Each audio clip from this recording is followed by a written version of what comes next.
here for a treat today on Patriot Paul. The Noga County Grassroots PAC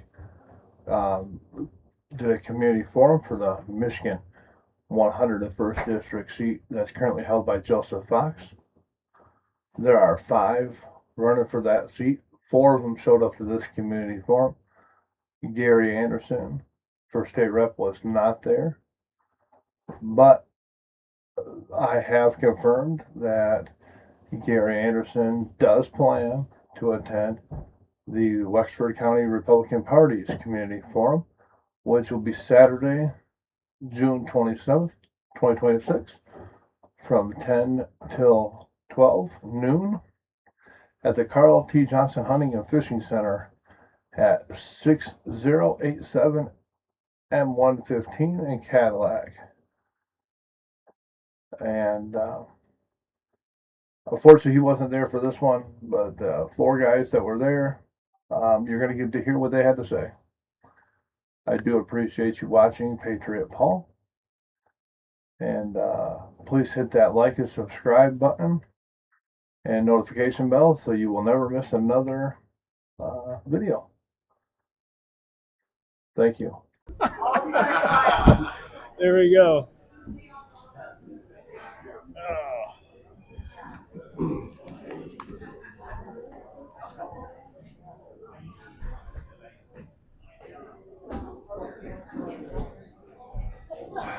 Well, let's see. Look dignified. How are you? Yes, sir. I'm doing well. How are you doing? Good to see you again. Last time I saw you, that was an unfair meeting. The guy that was named trustee, that's my son-in-law, and the guy who runs all the maintenance, that's my grandson. You're talking Music. all the music. Music. Come Gotcha. on. Yeah. With Daniel there, the Yes. newspaper guy. Yes. Yeah. Yep. Good. Yep. Sorry. Well, we've been to a couple now. This looks Yeah, like that's true. That's true. We had it This- right. This looks, It looks like all the Are we going to get through this? Are we supposed to get through this tonight? we have a minute each, I think. yeah. Oh, great. We need our moderator standing up here in the middle. I don't know if I have. Testing. Testing.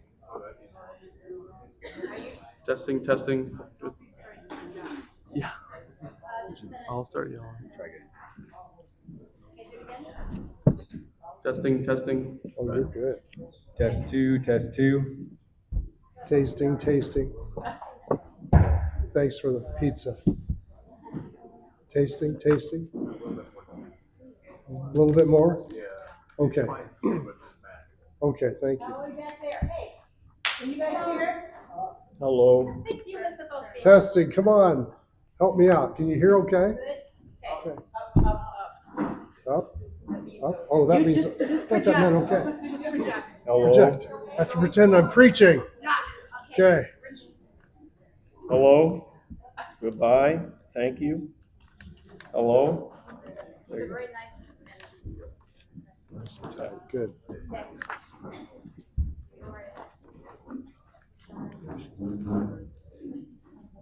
Hi guys, good evening. Thank you for making the drive out here to Grant. You don't hardly ever do events out here.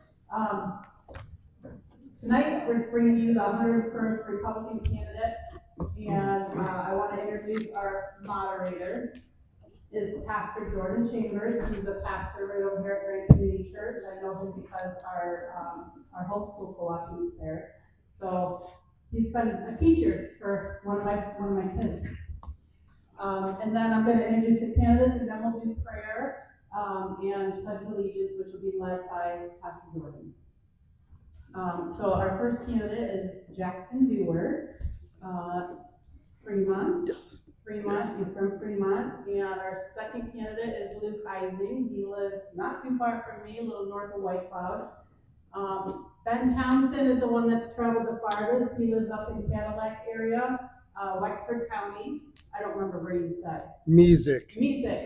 Mushroom capital of the world. You're a fun guy. Yes, it's great. And then we have Richard Vance, who's from right here in Grant. So I'm You going didn't have to to turn this over so we can Good. get started because we've got a lot of questions, a lot of meaty questions.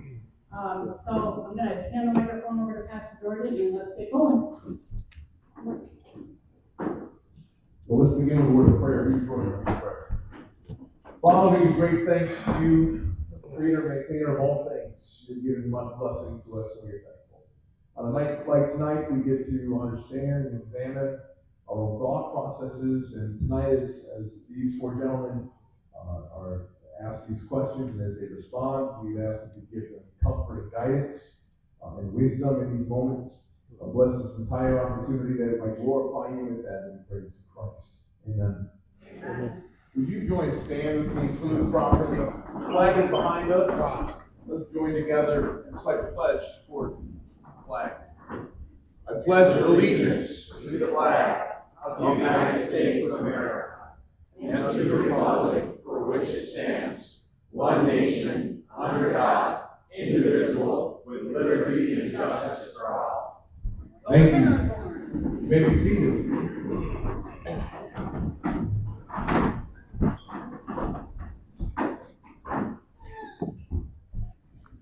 Before we begin with the introductions and the questions, I'm just going to quickly review the format that we're going to use tonight. And the first of which, I just remind our audience that silence is appreciated. Any questions that you would have for the candidates, that you can ask them personally after the event. Also, too much applause can clog up the event, so please keep those things to a minimum. For our candidates, you each will have 2 minutes for an introductory statement, 2 minutes for a closing statement. Everything else will be a 1-minute answer response to each question. You will all receive the same questions in a rotating order, and so you'll have the same opportunity. Also, this is not a debate. This is a forum, and so we would kindly ask our candidates to not reference each other or each other's policies, or to intermingle your own policies. Consider this an option to champion your own thoughts and policies tonight. All right, with that, we're going to begin with Jackson. If you would mind spending a few minutes introducing yourself tonight. Absolutely. Yes, thank you all for being here. I really appreciate it. My name is Jackson Durr. I was born and raised in Fremont, Michigan, and come from a family with deep roots in agriculture and community in Fremont. I attended Fremont Christian School, where I actually had Representative Joseph Fox as my principal for a short time period there. After that, I went on to obtain my bachelor's degree from Western Michigan University, and also became a multi-engine commercial pilot rated with the FAA. Today I work in agriculture. I've had the privilege of traveling this great country, working with farmers and growers and hardworking Americans that grow our food for us. This has given me a challenge, or an opportunity to learn from farmers, learn what works in other states, and also learn the challenges that Michigan farmers face right here in Michigan. I currently serve as a precinct delegate for the Republican Party of Newaygo County. I serve on the tax allocation board for Newaygo County as well, and I'm also proudly own my own business called Takeoff Marketing, which is a marketing firm based in Fremont, Michigan. As somebody who's built a career and invested in my future here in Michigan, I believe that my generation is not properly being represented in the Michigan House of Representatives. We need a leader who is willing to communicate and negotiate on behalf of common sense legislation that positively benefits all generations of Michigan. I'm a fiscal conservative, and I believe that the government should live within its means, just like you and I all do, and hardworking Michiganders do each and every day. More importantly, I want to be a representative who's willing to listen, communicate, and negotiate on behalf of all of you in the 101st House District. So thank you for allowing me to be here. Thank you, Jackson. Luke, would you introduce yourself? I'm Luke Geising. I live over in White Cloud, and I really appreciate people taking the time to be involved and invested in their community and in their country by being here. The other day, as I was meeting folks in their homes, a gentleman sat down with me on the porch and asked me to name a couple important issues I hope to address. And I said, there's a practical one and there's a spiritual one, because I've been listening to people at many, many doors. The practical one is a cost of living. You know, people everywhere I go want to talk about utilities, property tax, jobs, car insurance, so forth. And we'll have plenty of time to cover those details. But there's also a cultural, a spiritual question here. There's, in Michigan, a real lack of a hope for tomorrow. No trust in our government, and not enough respect for each other or civility toward each other, not respect for authority, And these are spiritual, cultural questions. These are the root problems behind the practical questions we're dealing with in education, in legislative gridlock, in our family problems, and crime, in abortion. And so it just comes to mind that the Bible says when the righteous thrive, the people rejoice, but when the wicked rule, the people groan. And we need a time where our leaders come in front of us and they lead our country spiritually and culturally and bring that kind of hope. So I'm a father, I'm a husband, I'm a church leader.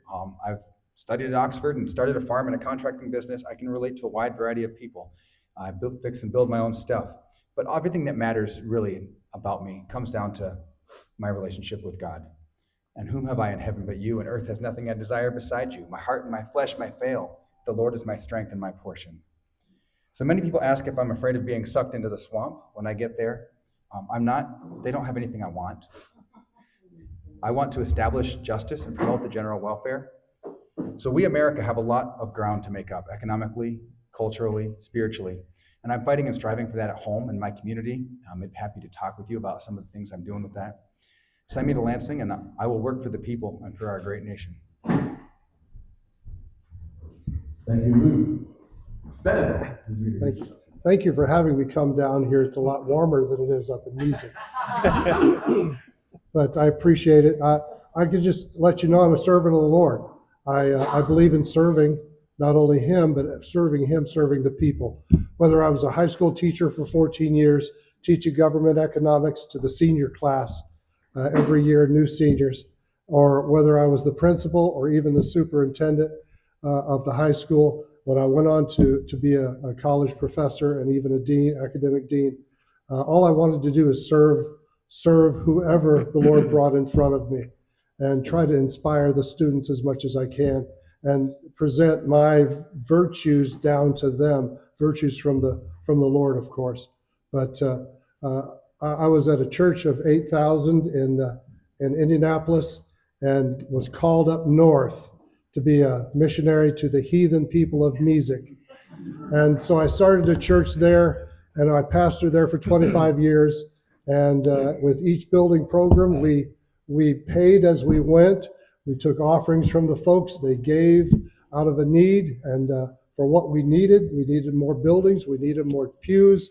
And so I believe in my own life, I believe we pay as we go. I pay cash for just about everything, just to let you know my economic system. But after 25 years there, I resigned. I brought another man on as pastor and his family, and then I became a county commissioner for 6 years in Wexford County.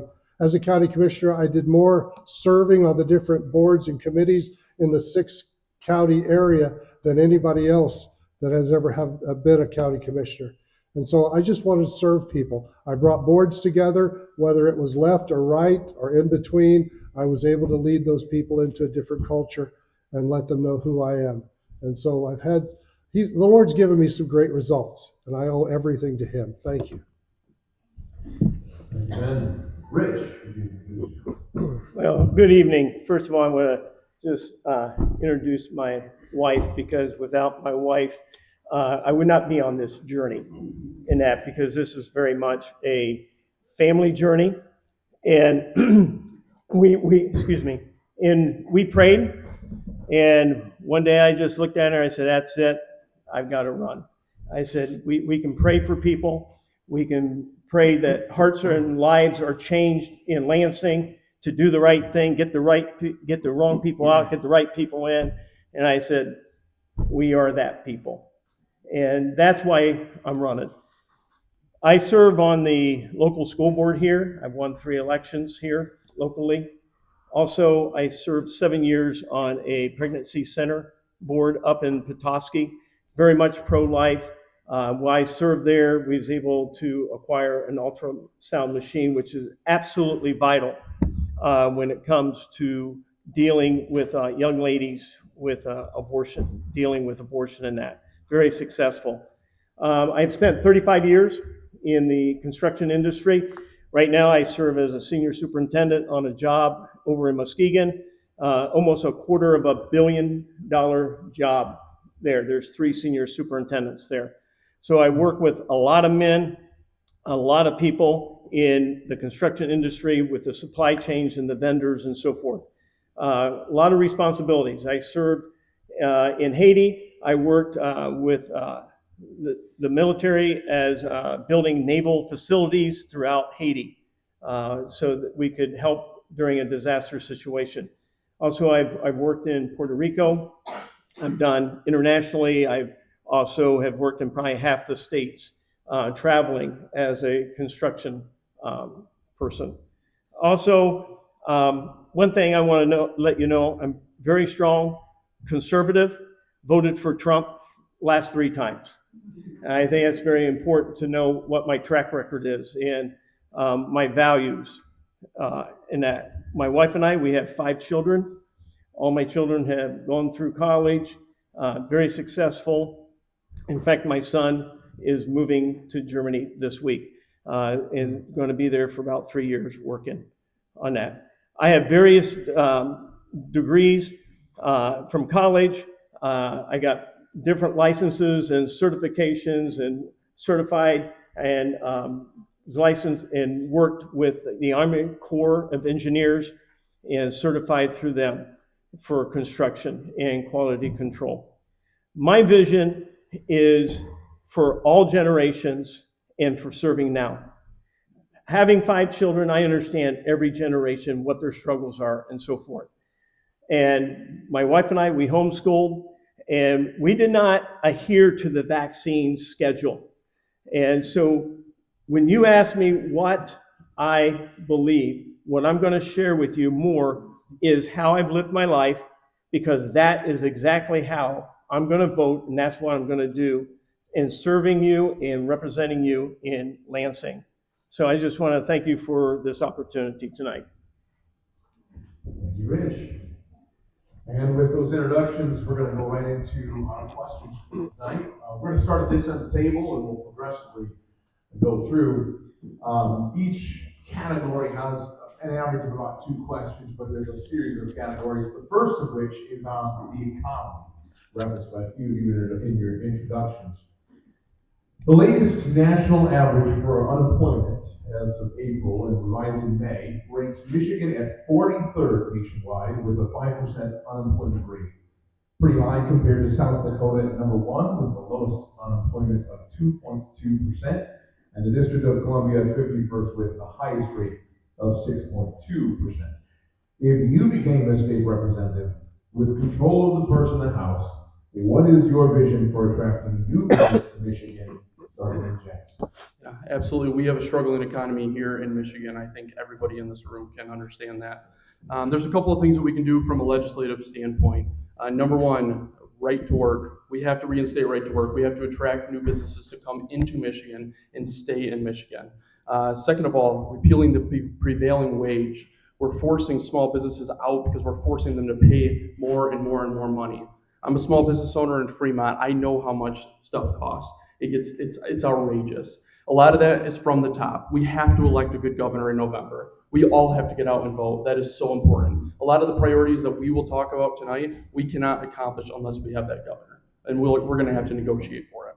So a couple years ago, I actually was lobbying for a short time period for the Prevailing Wage Act, Sick Paid Leave Act. Those are huge problems. We have to get to work right away, boots on the ground. And put the power back into the business owners. Thank you. Same question, Luke. Yeah, that 5% rate doesn't even include all the people who have stopped looking for work. So that this problem is even bigger than that in Michigan. There's a lot of that type of discouragement. Agree with the last fellow here on some of those laws that are restricting businesses, but also as we look at businesses and we decide what kind of businesses to attract, we have not been getting stakeholder input. So we've put a lot of money into things like Goshen or solar farms, and nobody asked the people before it got here. Everybody in Michigan wants businesses to show up, but we want to know what kind of businesses, what they're going to do, what they're going to produce. I mean, if someone had brought a car shop in, we probably would have been pretty excited in Big Rapids. So we need stakeholder input if we're going to attract businesses. To attract businesses, we also need to look at our schools and how we're working with the trades at the younger ages, where it's all about a college track. We can do better than that. We have room for a lot of businesses in Michigan, especially processing foods as well, that we grow here because we grow so many different kinds. We can find better businesses to bring here. I agree with them. We also need to produce productive jobs, and not just jobs. Milton Friedman put it the best, wonderful economist, that you can give anybody a shovel, but you can give 10 guys a spoon and do the same amount of work. Just the amount of jobs don't really count. It's the productive jobs that we need to have. And we have all kinds of productive jobs that we can have here in this state if we lowered the cost of living, if we lowered the housing, if we lowered the property taxes, and if we lowered the income tax. We need to be a state that does welcome people to have productive jobs and companies here in our state.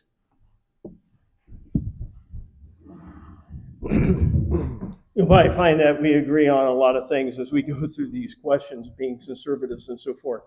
I just want to add to what's been said is one thing, we got to begin to reduce regulations. We have way too many unfunded mandates that are placed upon small businesses and upon farmers. The farmers in Michigan, on average, pay 50% more in their property tax than the national average. And one thing I would fight for is to reduce those possibly by 75%. I would fight for that to where we're paying half of what the national average is. And also, we need to roll back regulations on farmers, especially for where they're required to meet the minimum wage. And that is killing farmers, and they can do piece cost and piece labor. And so out of that, those are the two other things I would add to that, what's been said.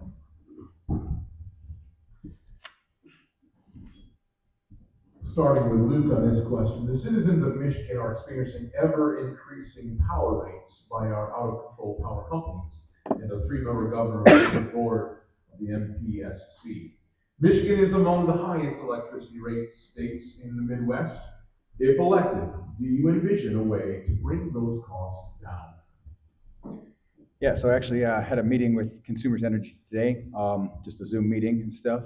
There's obviously a lot of questions and hostility perhaps about this, but they are the only game in town, and we have to work with them to come up with whatever we're going to come up with on this question. The first thing we need to do is get rid of the green energy mandate. Green energy is great, but the mandates are hopelessly ambitious, and they're pushing us down these paths that are making electricity much more expensive for all of us. And then second, we need a conversation with consumers as we just go through some of their costs and see why it does cost so much in many cases to get the power when neighboring states are able to get it for cheaper. Oh, thank you. How to bring costs down? Wow, that's the best question anybody's ever asked. Conservative values, for one thing. We need to pay with what we have in hand. As I said, I pay cash for everything, and if I don't have it, I don't pay for it. And our budget needs to reflect that at the state. One of the things that Hall is doing is cutting at least $3 billion off of the budget of the governor's budget for waste and fraud. And I think we need to keep doing that, because I think we can gain enough for that to replace a lot of the property tax situation, to replace even the power rates that are increasing.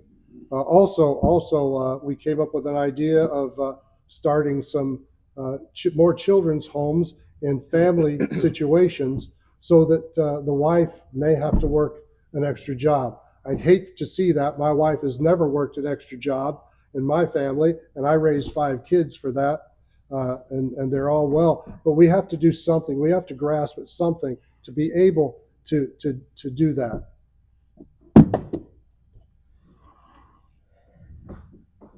Our utility rates are about 75% more than some of the neighboring states.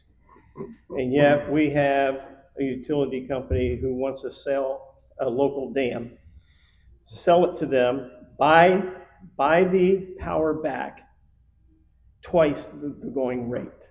Now, how can we have cheaper energy if a company is going to buy the energy at twice the rate that we're paying right now? And so out of that, we need to go to co-ops. If you look at other states that have co-ops, they are able to control their costs a lot better and bring them down. So that's where the competition comes. So my primary thing in looking at this, and I've worked way up in the UP and in various places, is the number one thing is we need to open up the market for co-ops. Well, rates are high because we let them be high. We let consumers control our entire state and control how much power they give to us. We need to flip that around. We need to be in control. We need to tell them that we're bringing in more companies because right now it's a monopoly. We can't let that happen.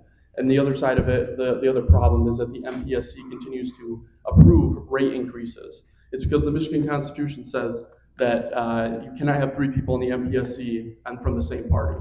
So Gretchen Whitmer, she goes and appoints 2 Democrats and an independent. How do you think they're going to vote? They're voting Democrat, all 3 of them. All 3 of them are controlling how our state operates, and that is the problem. They should not be approving our rate increases for our energy, and we let consumers control the state, and we shouldn't do that. We need more competition.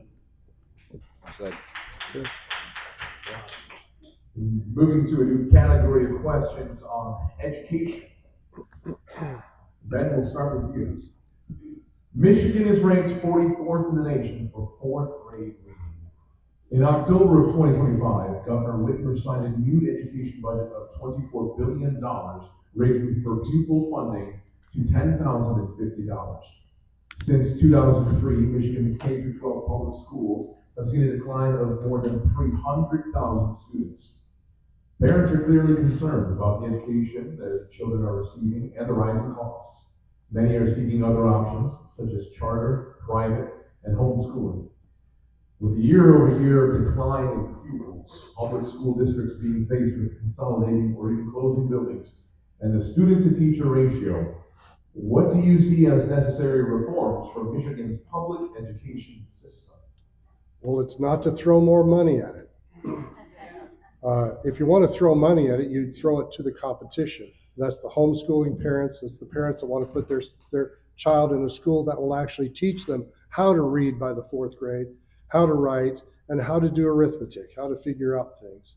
And so again, it's that competition. They're losing 300,000 students because the alternative is better and cheaper. And so how are you going to change the school system? I taught in a Christian school for 14 years, high school, and I can tell you that those kids were sharp. I mean, I wouldn't have put them back into a public school, as a matter of fact. But to change the public school, you don't throw more money at it. You have to change the whole culture of it. And I would go back to a God-based understanding of learning and a scripture-based reason for learning. The reason that we need to teach our kids how to survive in this world is to be servants of the Lord and to do right. Amen, Ben.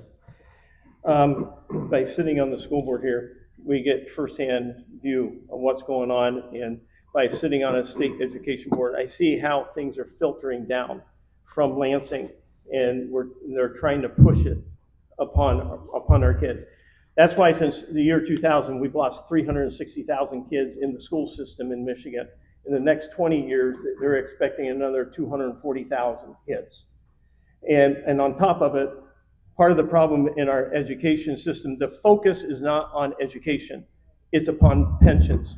And I'm not attacking people who have their pensions, but we have a state pension fund that's $28 billion in debt. That means we as a school, we probably have to pay out $500,000 more to Lansing just to help pay for that debt, instead of putting it into the schools for curriculums and that. So that's a major focus on the education system. Number one, we put the parents back in charge. That's so important. The focus of our public school and our schooling in general in Michigan has been shifted. It is not at the best interest of our children. It is not anymore. I've lived this. I lived this. I went to school. I went to a Christian school. I went to a Christian high school, and I went to a publicly funded university. I've seen it firsthand. That is not the priorities anymore. I was told I'm not going to graduate from high school because I wrote a paper on President Trump. I was told that. I was told that. I lived that. I lived the challenges that our public school brings onto our students. And the problem is that they're not focused on the actual welfare of our children. Not one bit. We need total reform. We have to get back to the basics: reading, writing, arithmetic, third grade reading law. We have to reinstate the third grade reading law. We cannot allow students to continue on in education without the foundation building blocks that they get in third grade in reading. I've seen it firsthand. Thank you. Exactly, yes. So the school system, the fourth grade reading law has to come in. That was on the top of my list as well. But the school system just sucks up piles and piles of money. It's at the root of the problems we're going to talk about later with property taxes. There's so much going into it. A big portion of that is anti-competitive practices under the table. I've been hearing about the cost of curriculum sometimes from preferred providers for hundreds and thousands of dollars. Administration costs keep climbing, and it's not that the teachers are getting the money. It's not that the TAs are getting the money or even the bus drivers, and yet the costs go up and up. It's a pretty hard system from the inside. I don't know if we can fix it from here. So what we do is we give some money, like the other said, to the homeschoolers, to the private schools. We get rid of the Blaine Amendment, allowing these places to teach what they believe without fear of losing those funds. And that's going to open up the competition that's going to hopefully drive the system back into a healthier place. Additionally, there has been much debate about vouchers across the nation. What are your thoughts about vouchers or tuition tax credits for private or home schools? Okay, great question. Homeschoolers, they don't want money from the government. They don't want the government telling them what to do, how to do it, and where to do it. That's the first thing. Secondly, before we can even cross the line into the voucher system to private schools and homeschools, you have to amend the Constitution. In Article 8.2, it states that no public money can go to private schools, nor can it go to homeschoolers. With that, right here, one of the first things I would do when I was in office, I've already written an amendment to try to push this through to allow monies to flow to public schools and to private schools. But I would not be a proponent to homeschoolers. And any homeschoolers that I've ever talked to, they say, no, keep the government out of our home, out of our education. Education is a parental right to control. Amen.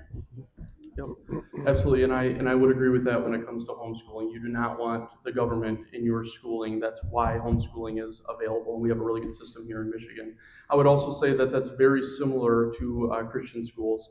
I was able to attend Christian school. That was a privilege of me. I will forever be grateful to my parents for sending me to a Christian school. That was an unforgettable experience, and it made me the person I am today. The problem is, once the state starts sending money to a Christian school, they control the Christian schools by the state. So we have some challenges to overcome for sure with that. As we look at other states that have tried some of these programs, they have seen considerable increases in charter schools, in private schools, and in homeschooling. And those increases have driven an increase in the quality of the public schools and those systems as well. But if we're going to institute any type of system that does give money, there needs to be a complete opt-out button, as we already have, for any parents who do not want to accept any oversight or money. And then if there is any money going, it needs to come without strings, especially without that Blaine Amendment prohibiting religious conversations and religious materials. And that's not for sale. I've homeschooled 5 kids. I've never accepted state money for that. But I can see that for some people, it might open doors for families that maybe are both parents working to stay home and raise those kids. It might open doors for a lot more Christian education than we're seeing right now. So I'm not opposed to it, but it's got to come with these restrictions. Yeah. Come shekels, come shackles. That's right. So as a homeschooler, I'm not going to accept any state money because they'll want to be in my curriculum. They'll want to be in my home. They'll want to be checking my kids out. My kids turned out really well without the government. And so I have a daughter that's been a missionary in Zambia for 23 years, a single missionary, supporting at least 80 children a year for 23 years, having graduates, one's graduating as an MD from the University of Lusaka. I mean, you just give what they need, and what they need is true teaching of true literature, true math, everything. You've got to give them what the truth is. That's what the bottom line is. More questions in the category of health. Michigan minor health consent statute lets minors at the age of 12 consent to certain health services without parental notification or consent.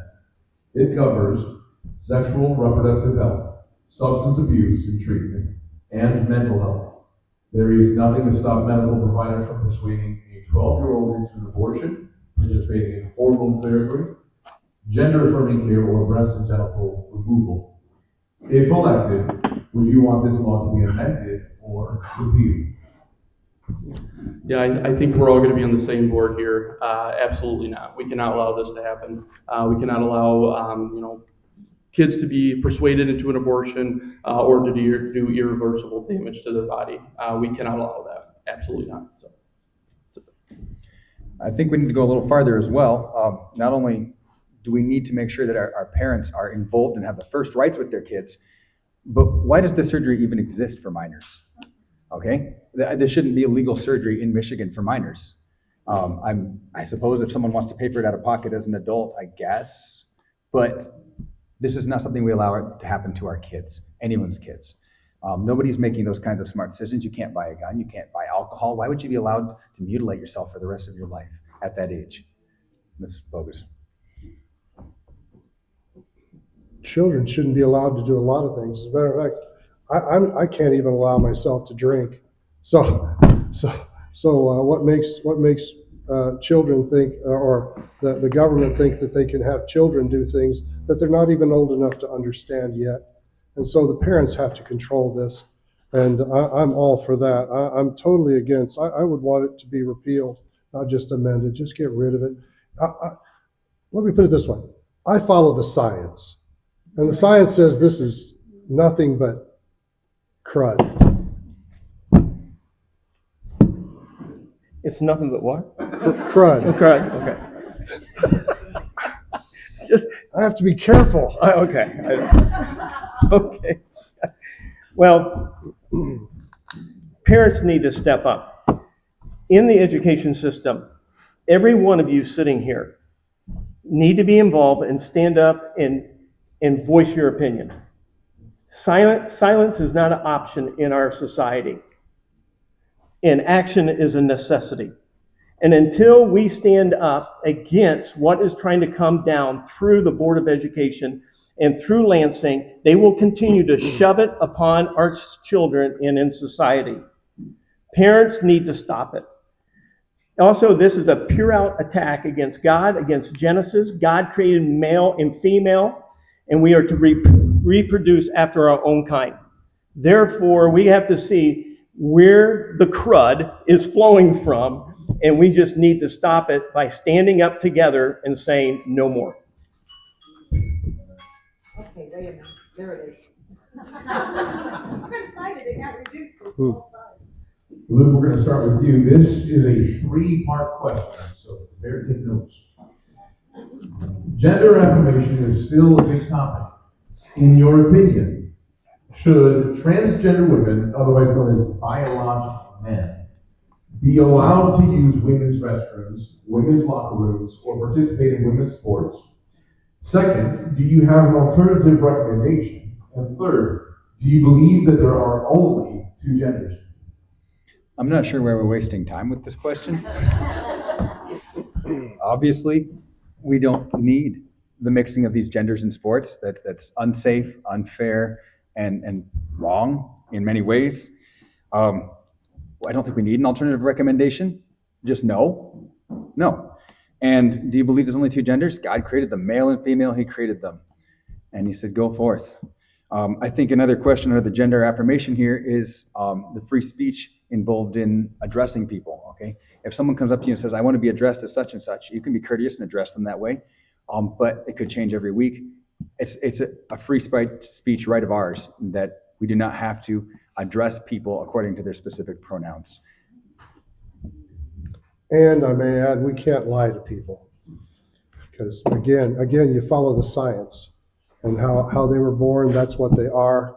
And they have no right to tell me what my right is as to what gender I'm going to call them or what name. That's not up to me. I'm going to tell them how it is and exactly what they are. And an alternative recommendation, I wish I could think of one. But what alternative could we possibly have with this? And there are only two genders. Thank you, gentlemen. And I say that righteously, gentlemen. So, and thank you, ladies, for being here, and thank you for being wonderful, lovely ladies. I appreciate women, and I appreciate men being both women and men. Thank you. We could really go around on this one. Wow. Yeah. Okay. The term gender never referred to sex, human sex, until the 1950s. It was a grammatical term used back in the 14th and 15th century on what tense a word is.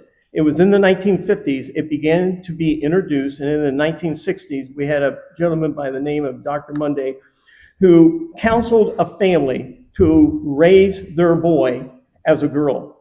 That young man ended up getting married, but he ended up committing suicide. The problem we're having with young people in our schools being depressed and suicidal is not because we tell them the truth. It's because they're not being told the truth, and they're being told it's okay. So I agree with everybody what we've said, but we in society, we in our homes, in our families, need to begin to tell kids what the truth is. You get away from God, you get away from biblical truth, this is what it creates. Is there two genders? Absolutely, yes. We can all agree with that right off the bat. And no, they should not be using the other gender's bathrooms or be playing in their sports. Like I said, I think we can all agree on that. Do you have an alternate recommendation? Yes. Use the gender that was assigned to you by our good Lord and Heavenly Father. He doesn't make very many mistakes. So stick to what he gave you. Another alternative, mental health reform.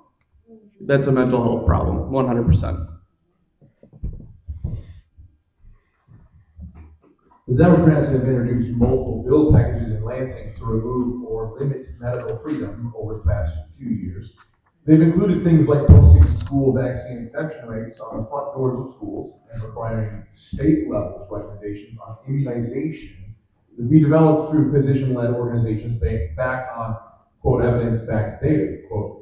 In order to sidestep RFK's reduced CDC-recommended childhood vaccine schedule, which way will you vote should this timed bill come across your desk?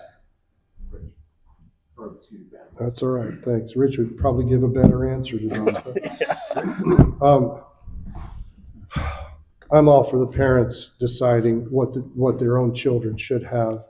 We decided that we would not vaccinate our children when they were born, and they've lived healthy lives. I would vote against this type of a bill coming across to not allow the parents to have the freedom to choose how to vaccine their children and themselves, as a matter of fact. So their body, their choice. I think somebody else tried to pervert that, but yes. Okay. Well, I'm not going to approve it, that's for sure. If anything, we need to return vaccines back to the 1980 level. Then my wife and I, we homeschooled all 5 of our kids, and we did not adhere to any vaccine schedule.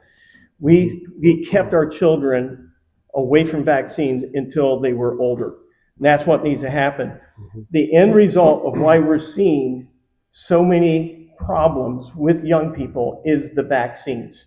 The rates that we're seeing in all different types of sicknesses and behavioral changes and everything it is coming from the vaccines. And we need to stay away from any shots that have RNA and DNA in it.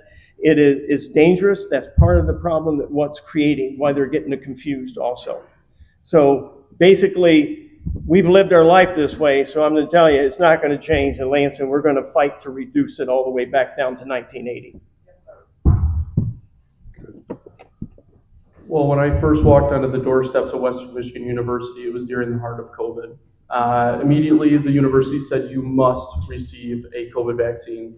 And if you do not, you have to attend regular testing to prove that you do not have it and walk around with a card showing that you have been tested. This right here I brought with me is a bill that I received from Western Michigan University billing me and fining me for not getting the vaccine. This is what they do to our kids in our universities. This is what I received. I spent 11 days when I first walked into Western Michigan University fighting this COVID. And it came all the way up to, I had to say, I will get my congressman to your doorstep right now if you need to. And immediately then they refunded the fine. So this is what they're doing. This is what they're doing. No, we need vaccine choice. I have 5 kids. We also have been very restrictive about what vaccines and when they come in our lives. Saddling an infant with these things is sort of crazy, but it comes down to parental choice. And this really is a control question. I mean, in COVID, in the military, on colleges, as individuals, with our kids in the schools, it's sold as science, but it comes to us as a control question. And there are parts of this government that really want to oversee every little detail of our lives for our own good, of course, or maybe for their own financial benefit. Either one, doesn't matter, not their business. This is our children, our bodies, our choice, and enough of that. Moving toward the integrity of elections. Rachel, we'll start with you. This is a 2-part question. Since the 2020 election, citizens' trust in the election system is at an all-time low. Many good people have said, I'm never voting again, since elections integrity is such a big issue. First, do you believe voters should prove their citizenship to register and have photo ID to vote? And second, how important is it that the voter file be perfectly clean with no dead, moved out of state, or illegal registrants? Like we've been talking, we really need to discuss this kind of stuff. My wife, back a year or so ago, she helped go through the voter rolls. What she found, one person was over 150 years old and still on the voter's roll. It is not a make-up story, and it's not a myth.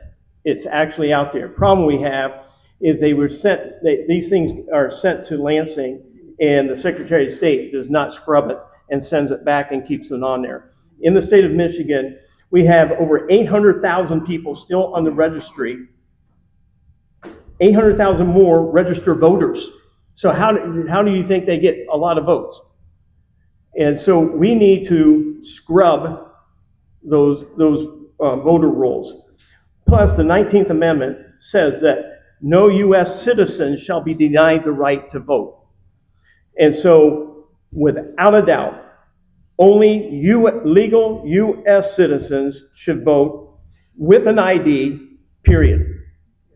And no excuses, nothing else. Yeah, I couldn't agree more. We have to force our Secretary of State to clean up our voter rolls in Michigan. It's imperative for the future of our state. We also must ensure that our Secretary of State does not become our next governor. That is a priority right now in Michigan. We have to get out and vote in November. It's so important. We cannot let her be in charge of the rule of law in our state. Yeah. Other than that, I completely agree. We have to have U.S. citizens voting. It's as simple as that. Voter ID is so important, but we have to make it too big to rig. Yeah, likewise, as we're looking forward to that SAVE Act and citizens-only voting, I hope that we get this, maybe not in Michigan, but we get it federally. I hope all across the country that you have to be a citizen to vote. Here, we definitely need the state ID laws. If it's hard to get an ID, there's programs. We can help you. It doesn't cost really anything. If you're an older person, you don't have a license, there's no excuse. And the only reason that anybody would want to avoid this is not a good reason. I know some excellent clerks that clear their rolls and they keep them cleared, but I know there's the opposite also going on.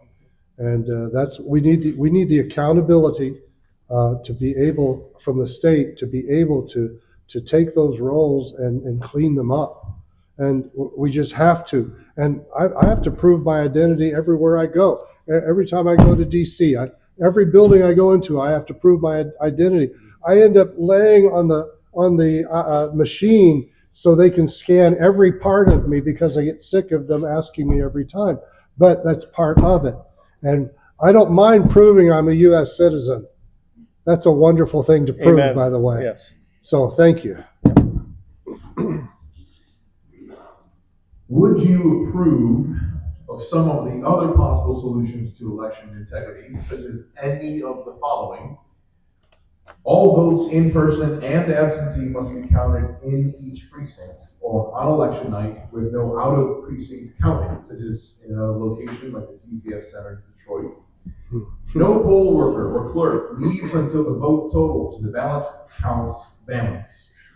No ballots accepted after 9 p.m. or until the last person in line at 8 p.m. has voted. Hand counts only. Eliminate tabulators, or perhaps use both to verify each other. Yes, absolutely. We could implement all of these, yes, to ensure that our elections are safe, free, and secure. That's very, very important in our state.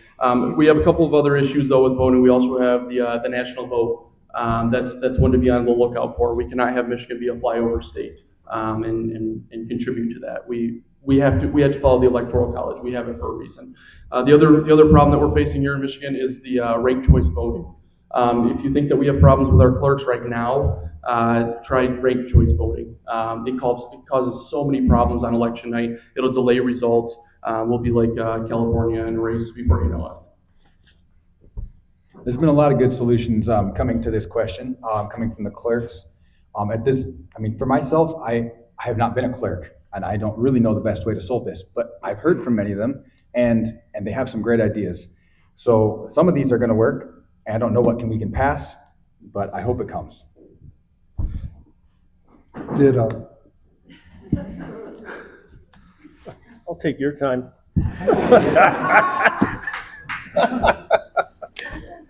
Let me read something to you. The people of the state of Michigan enact all voting machines and election equipment used in this state shall be manufactured entirely in the United States of America using only components made in the United States. No voting equipment containing any foreign parts or produced by any foreign-owned company shall be certified or used in this state. All voting machines used in this state are prohibited from having any wireless, cellular, Bluetooth modem, or internet connect possibility or capability. Any voting found to contain such capability is immediately decertified, from being prohibited from use. That is a bill, that is another one that I would introduce within my first year. And that is called Election Equipment Security. The other one that I've written, Election Audit Integrity Act. And that would, a full risk limiting audit shall be performed on every federal, statewide, and state legislative race. The audit must be completed and the results must be made public before any election results may be certified. That's my suggestions. We're going to move on to a subject of great importance to you all, taxes and fees. Michiganders are charged taxes or fees on everything from birth to marriage to death and all the fun times in between. Practically, the only thing we're not taxed on is food from the grocery store. Michigan ranks 29th in the nation for property taxes. Taxable values continue to climb along with home values. New buyers are priced out of the housing market not only from the cost of a home, but also interest rates, property taxes, and insurance rates, while foreign entities and other industries are allowed up to 12 years of tax abatement. First-time home buyers have to wait much longer to purchase a home. And worse, some are losing homes because they cannot pay their taxes. Not only homeowners, but farmers and businesses all need some property tax relief. Question: what relief would you propose for property taxes and any of the other taxes, fees, and licenses? You want to cover all the taxes in 1 minute? Milton Friedman, as he mentioned earlier, is someone I also respect, and he said, we're always talking about how to cut taxes, but what we really need to do is cut expenditures. And when we cut our spending, we can sit there and figure out which taxes we're getting rid of, because there's too many all over. We need a smaller government in so many ways. Property taxes especially are connected to schools, as we talked about earlier, and we're not going to fix property taxes without funding them from some other places, but also without reducing our school costs. Until we come to a solution and a good plan that is agreed to everyone, it's unconscionable that people are losing their homes. Seniors are losing their homes that they've lived in, mortgage paid off for a long time with this. We need to get a stop order in place to prevent this from happening, prevent people from losing houses until we figure out how to make property taxes work for everyone. And another big one is getting the houses that are being sold, that jump, it's too high. It means a lot of older folks are trapped in homes that they can't sell and would like to move to smaller homes. We can make that so they don't have to pay any more taxes than they are now when they move to a smaller house. Having been zoning administrator in 2 different counties for 10 years, I worked with a lot of the assessors, and they are so bumfuddled with what's going on because they have to go out and they have to overprice these homes. They have to uncap them, and a young couple moves in. Let me give you an example. My oldest grandson just was married last year. They have a baby on the way now, due sometime in September. They had to buy a home that was only worth $100,000. They had to bid and spend $330,000 for that $100,000 home. Well, as a result, again, with our taxation as it is, half of that is the taxable value. And so they're paying taxes on at least 60 to 70% more than what the home is actually worth. We've got to do something to cap it, even when someone buys it, to not uncap it, but to have some type of percentage where people, young people, especially young couples, especially the elderly, can afford property taxes. I'm all for coming up with a way to reduce property taxes completely for anyone over 65 that's on a fixed income. I'm not talking about a millionaire that's built 5 homes on Lake Michigan. I'm not talking about that's from out of state. I'm talking about Michigan people that are on a fixed income. Something has to happen to bring their property taxes at least down or completely off. And I'm also looking toward this thing of, if I don't have a child in my public school, why do I have to pay public school taxes off of my property taxes? I'm a big proponent. I had to pay for them and for my children as I homeschool them. I didn't think that was very proper either. You took 3/4 of my time. We're just going to have fun. I'll give it back to you. Actually, the Republicans just introduced a tax bill just recently. And one of the items in there was to eliminate property transfer tax. And I have been fighting for this for years, to get rid of the property transfer tax, that every time you sell your house, somehow Lansing feels like they get a certain percentage of that. After you've already been paying property tax and you paid for everything else, you're the one that kept the house up. Now you have to give them a certain percentage of your house when it's sold. So we eliminate property transfer tax. We eliminate state property tax. State property tax, though, is only going to be about 12 to 18% of your total property tax bill.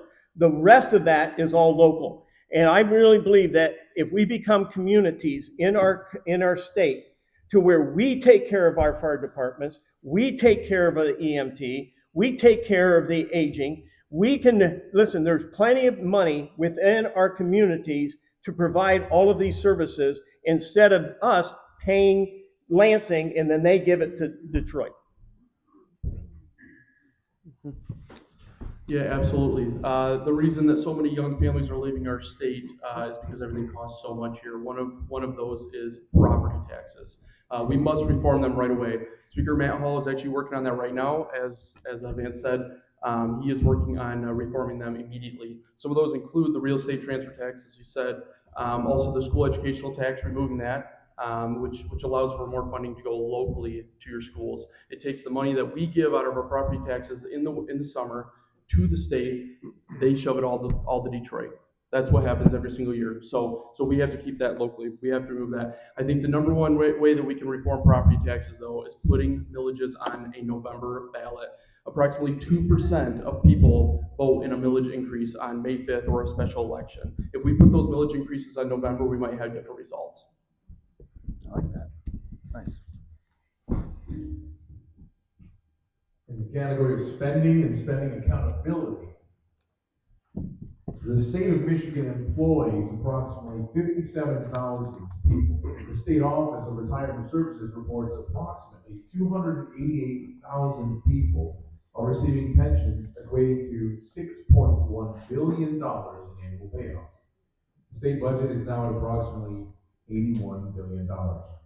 The size of government is exploding. What are some possible solutions for reducing the size of our government and the state budget? You've got to cut some of these people. When I was the chair at Northern Lakes Mental Health in Traverse City and the 6 counties, we had a $12 million deficit. We owed the NMRE, the regional entity, $12 million. And it was because of a CEO run a wild, wanting to do everything with the money. We actually had to lay off about 53 people. We had to take their jobs. It was the hardest thing I've ever had to vote on in a meeting, was to take people's jobs to try to bring that down. You can't keep spending. You can't keep hiring people. You've got to bring it down. And by the way, after a year, we owe about $2 million now, and we're starting to hire people back. And that's the only way to do it, is balance the budget. As a county commissioner, we had to have a balanced budget every year. And we couldn't, and 90% of that are the people that you have to pay. And so we can't live on 10% of our budget for all the other services that we have. We just have to tighten the belt, as we all have to do in our own homes. So tighten the belt of the 53,000 people, and maybe that'll bring down the 288,000 that are receiving pensions after a while. Too many people in Lansing, too many programs, too many departments, too many agencies that are not overlooked, and they're not being held responsible to their budget. One of the biggest things is the state pensions. They are a big red ticket item. And we have the state police, and their pension fund is $4 to $5 billion in debt. School, 25 to 28 billion. Right now, Michigan has approximately $35 billion in debt just in pensions, let alone that we want to run other programs. And so, folks, until all of us are willing to have something cut and something reduced and something not handed out to us free, we're not going to solve the problem until we all realize, you know what, the gravy train and the Lansing ATM machine has got to stop. Yeah, and you mentioned $81 billion. It's unfortunate. It's almost $90 billion as proposed from Governor Gretchen Whitmer this year. That's a problem. She's almost doubled our state budget in her time in office. That's where we have a spending problem. We are in debt, and we continue to spend on ghost jobs, and then at the same time we force more unfunded mandates onto our communities. That's a problem. We must implement DOGE. We must have somebody who's willing to tackle this, someone who's willing to cut costs. I've done this as my job for many, many years. I've found ways to cut costs. Some people call me the king of Doge, but that's okay. So I love cutting costs. It's something I take with great pride, and it's something I will absolutely do in Lansing as a fiscal conservative, and put more money back in your guys' pockets. Yeah, as they said, a lot of the expansion of this government that we've seen, and it doubled in about 20 years and more, has been in the executive branch. As we see all of these, we'll be catching them later, all these DNR and EGLE and service commissions and all these pension jobs that, as Rich said, are in Lansing. The legislative branch needs to rein in the executive branch and cut back and say, reclaim some turf and say, look, we were paid to make these decisions. We're going to make these decisions here. This is not an executive function. This is why we exist. And that's going to not only change the balance of power, but it's going to save a lot of money over the long haul. In the short term, though, we do have a lot of people on pensions. And we are just, again, there's, as they said, austerity measures. Everyone wants to a smaller government until you point to the one part they want. Well, we all have to look at our favorite parts and go, yep, I'll take a little less. And we got to make it work together. And that's going to take leadership in the form of people saying, look, I love this program. I'm a farmer. I've seen where this money goes.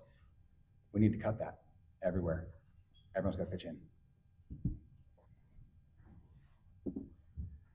A 13-member DOGE task force was formed in December 2025, which currently acts as a watchdog and recommendations group.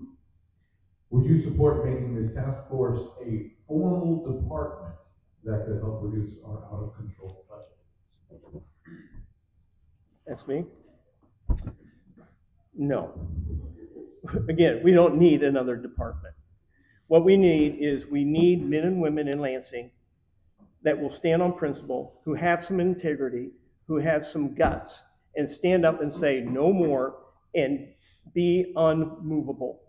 We have to join hands and say, okay, this is a task, it's out of control, we're spending too much, we're taxing too much, and we're gonna slice and dice, and we're gonna get it down to where the people in Michigan can have a comfortable livelihood.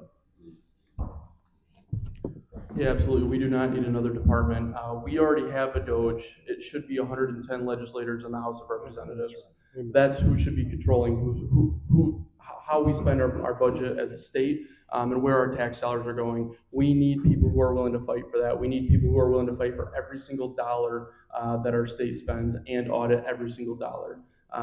Everyone works hard for their money. The state should live within its means just like everybody else in the state does. They're out of control, and it starts at the top, as Luke said, with the executive branch and Governor Gretchen Whitmer. So if you look at other countries in the world that have more serious corruption problems than ours, that might seem hard to believe, but it's very true. Many of them have an ongoing anti-corruption bureau. And what happens is that anti-corruption bureau becomes an entrenched part of the problem. And that's what's going to happen if we make a board. I could see having an every 5-year or comprehensive review done by the legislators looking for stuff like this. And I've been really thankful to hear from people like Joe Fox and Rick Altman and others as they talk about these gross jobs they've eliminated and these monies they found going to places that never existed, and the $4,500 coffee maker we all like to talk about, and so it is entirely the duty of the legislators, but it does require eternal vigilance is the price. And everyone who's ever started or owned a business does this naturally, but the government doesn't. And that's why we need people in Lansing who are willing to put in the hard work and comb over the papers and dig that money back out of the places that people pocketed it from.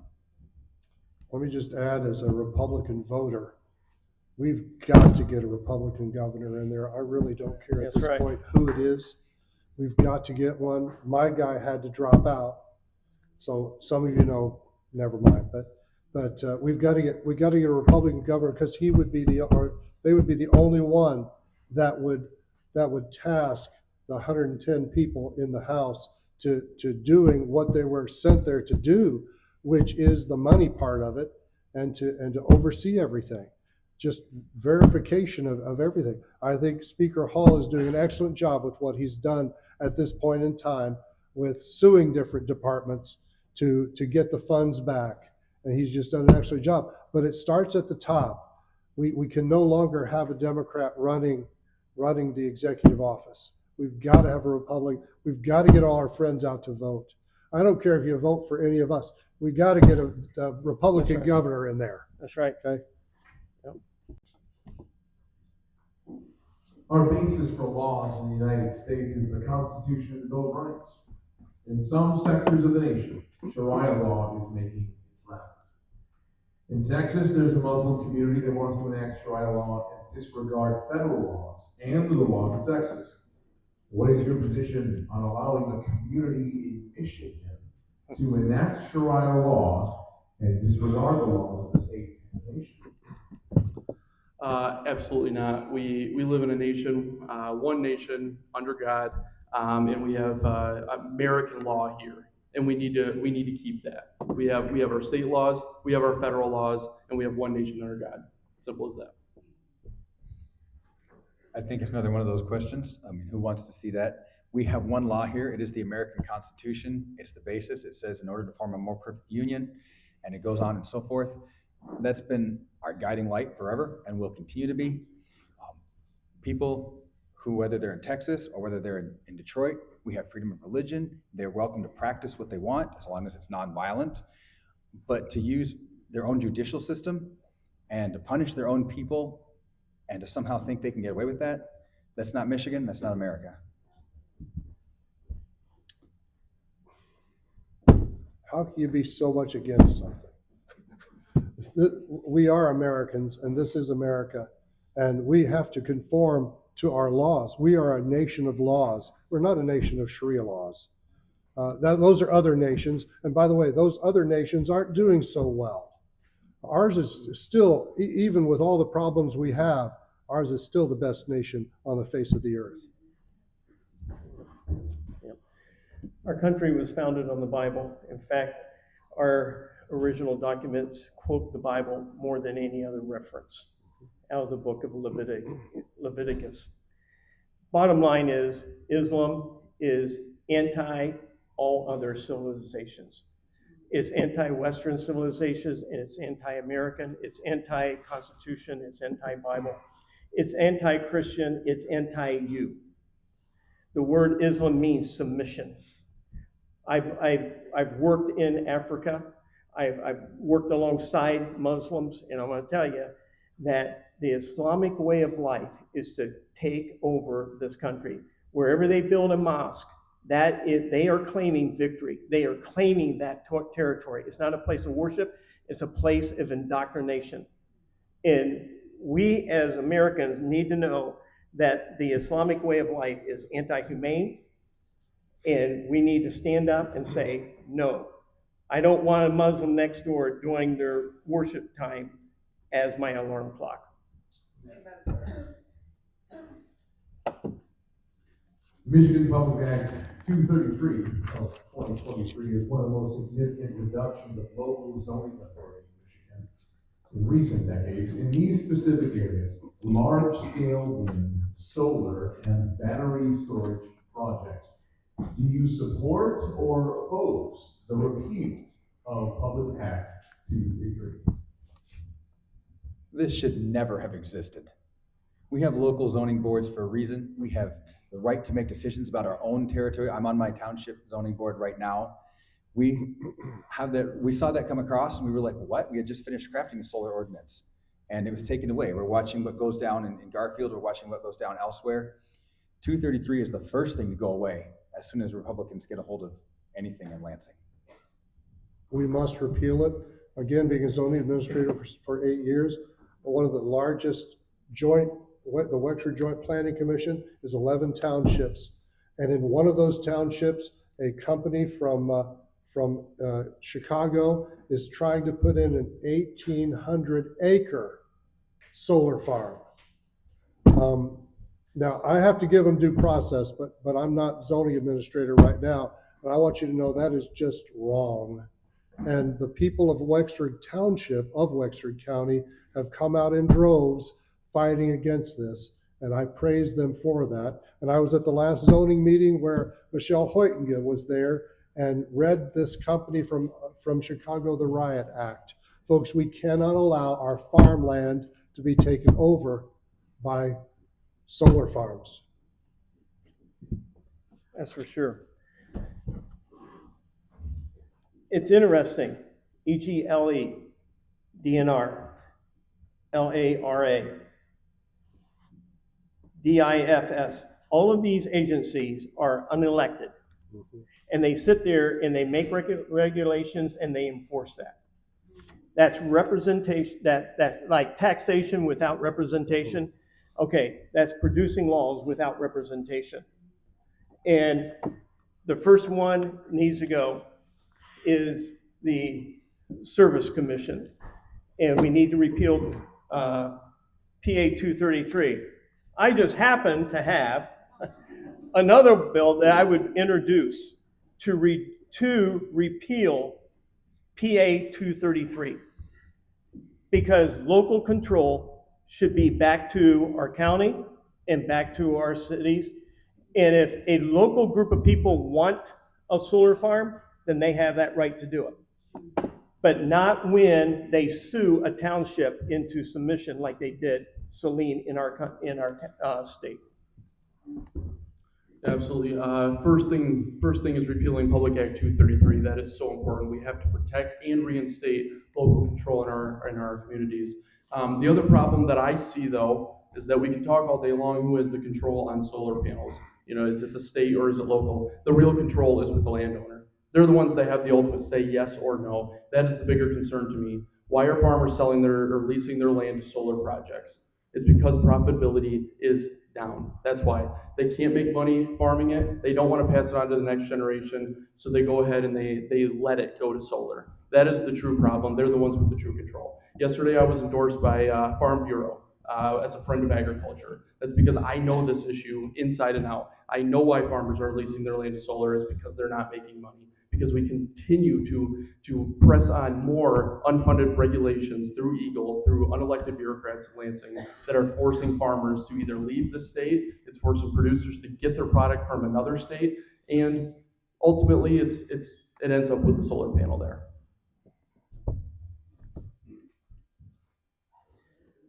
This next one is a three-part question. Number one, what is your position on data centers? Do you plan to help build more data centers or stop them from moving forward? And has your campaign been approached by, or has your campaign taken any money from electric companies or anyone involved with the promotion of data centers in Michigan? Oh, thank you. I've not been approached by an electric company at all, nor would I want to take any campaign money from an electric company because they're probably one of the greatest lobbyists in the state to try to get what they want. They give money to everybody, both sides even. So I wouldn't take any from them. I'm meeting with the Association of Builders and Contractors. The president of that group told me that there are no data centers or data centers going to be going on in the northern part of Michigan. Whether he was true or not, I do know that that's one of the things that we will, as zoning, we will definitely fight against, and the people will fight against it. And so again, with this solar farm trying to go in, 1,800 acres, 300 megawatt farm, the only natural thing to go next to it is a data center. So watch out for the solar farms coming in first. By the way, I wanted to add that 1,800 acres was bought up over the course of 10 years by a company from Carmel, Indiana, and they're the ones that's going to be getting all the lease from that solar company in Chicago. So it doesn't deal with the farmers at all. Yeah, no data centers. Their blueprint takes up way too much energy, would take up way too much water, and they are driving down properties around them, and they are a drain on the grid. And one thing they need to do is if they want them, then they supply their own energy, period. But when it comes down to it, there is nuclear, which is clean and it's more efficient. Then there's small nuclear power things that they can use on these data centers. Data centers have been around for a long time, folks. They've just been real small. Now they're pushing the mega data centers. So you're not going to get rid of the data centers, but we just need to control how they are constructed, where they're constructed, and we can set the regulation. And if they don't want to abide by our local regulation, our own regulations, goodbye, they can go someplace else. Recently, Senator Runstead introduced legislation to put a one-year memorandum on data centers in Michigan. Unfortunately, it does not look like our governor will sign that. However, if she did, for some reason, that's a good way that we can learn about data centers. So we can take the time to truly learn what it's going to do to our communities before we allow them. But ultimately, this is a local control problem. The local communities have to have a seat at the table when we're discussing data centers in our communities. If they're polluting the water, we can't let that happen. If they're taking up more energy and our energy rates are going to be through the roof in these communities, we cannot let that happen. But if the community wants them and they can prove that that's not going to happen in Michigan, then they should have to say to let that happen, not the state. Obviously, it's a local control issue, but the root issues here, as he said earlier, is a farming question and why this land is being sold. But we are asking another wrong question here, really. We're all looking to try and put brakes on this. The problem is the other foot's already on the gas. To have this conversation properly about AI, data centers, solar farms, wind, we need to look at all of our tax money that we're trying to scrabble back as we make our budget reasonable, being given away in the form of subsidies to these programs by the state of Michigan. Now, subsidies at all, as a limited government kind of guy, I'm kind of nervous about, but why are we subsidizing something that nobody wants and that isn't good for our communities? So we need to claw back those subsidies. In particular, we could take back where they're put. We could say, look, if you're going to take prime farmland, a farmer has a right to sell it, but we are not subsidizing anyone taking any kind of prime farmland. If they want a solar farm, go set it up on a gravel pit. Go set it up on a Walmart parking lot roof or something. But our farmland, we're subsidizing businesses to take our own farmland. That's like 5 kinds of wrong.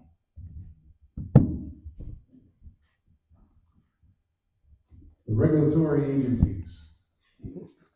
Regulatory agencies like the Michigan Department of the Environment, Regulation and Energy, EGLE, created by the legislature and funded through House appropriations. There are 4 Michigan agencies that wield an extremely high level of regulatory authority and have the most power over our physical economy. EGLE tops the list as the industrial gatekeepers.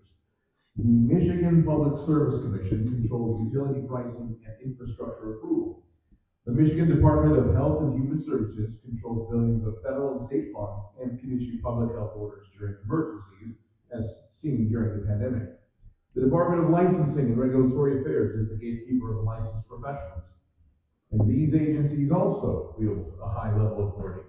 The Michigan Department of Agriculture and Rural Development controls food supply safety, agricultural operations, and fuel standards. The Michigan Department of Natural Resources controls hunting, fishing rules, state land management, and parks and recreation systems.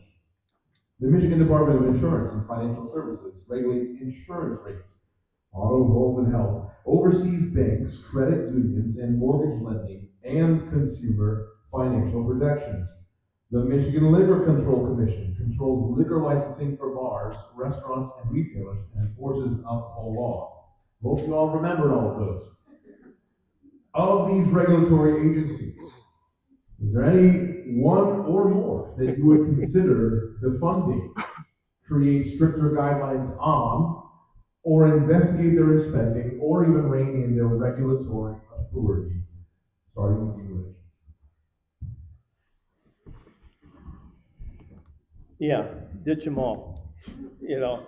Top of my list is Eagle, and that their regulation. That's one of the reasons why White Cloud does not have a lake.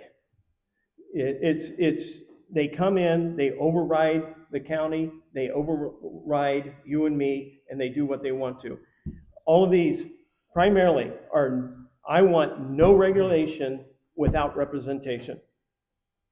Because the minute you allow organizations to make the rules and enforce them, you've lost control. The other is the DNR. The DNR can come on your property and they don't have to have a warrant. I don't care who you are. I don't care what department you are from the state. You better have a warrant to be able to step foot on my property and come into my house. That is a right that we have. That's a freedom that we have. And we need to just put the brakes on all of these. And we need to roll them back, and we need to rethink on how all of these are organized and how they function. Yeah, we need to investigate all of them. We need to impose stricter guidelines on all of them. But more importantly, we have to reinstate the regulatory authority in the state back to your representatives. Again, there's 110 representatives in the state of Michigan. Our job in the House of Representatives is to control the regulatory functions of our state. So that's our job in the Michigan House of Representatives. We need to let us do that job. they all have way too much power. They should not be regulating it. And we see the downfall of every single department in our state. Eagle's at the top of our list. We have a lot of problems right here in Newaygo County or in the 101st District with Eagle. It's forcing farmers out. It's forcing farmers to leave. The regulations are way too expensive to comply with. They're all unfunded regulations. All of them have to be restricted, for sure. During COVID, I'm a farmer, and we were selling meat to people, and the grocery store shut down, and people showed up and people bought meat. They cleaned us out, and that was a wonderful thing as a farmer. But then they came back and they were still hungry. I said, well, look, I've got pigs, I've got cattle, I can butcher some more. Let's feed some more people. But suddenly the butchers were backed up for 2-3 years. That's their waiting list. And so I called my state rep. I said, hey, can we get some special permissions to kill some animals and get them into the food chain? He tried. He couldn't get through the Department of Health, and we weren't allowed to. People got food anyway. But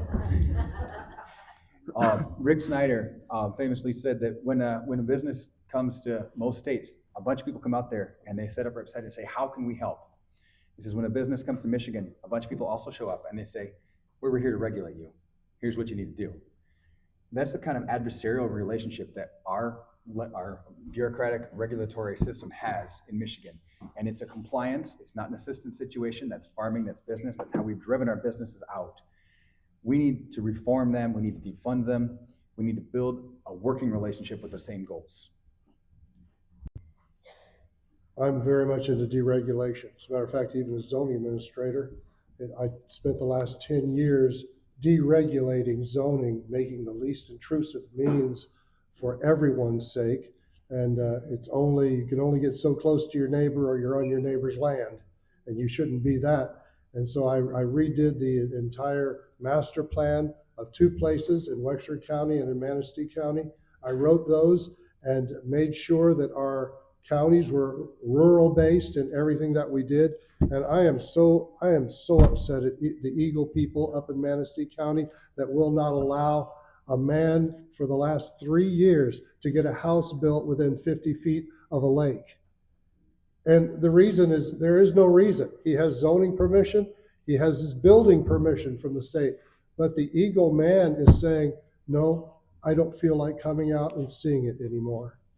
And folks, once you have regulation, all they want to do is more regulation. We have to deregulate and deregulate, as Donald Trump did in his first administration. For every regulation, they had to deregulate 7 of them. They had to unregulate 7 of them. And so now I think it's, for every regulation, they've got to take 20 regulations off before they can put anything in. I'm all for deregulation, all of these authorities.